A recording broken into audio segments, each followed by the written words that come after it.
Dewi Persik tantang duel selebgram Denise Caryesta. Hal itu disampaikan DP via akun Instagramnya.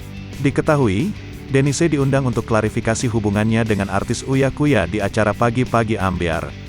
Sementara melalui akun Instagramnya, Denise justru menilai Dewi Persik host yang tidak subjektif.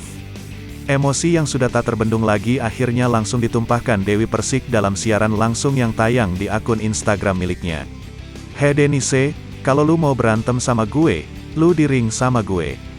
Nggak usah di sini pakai sosmed, ketemu tatapan muka sama gue. Itu baru bener, baru gentle," kata Dewi Persik.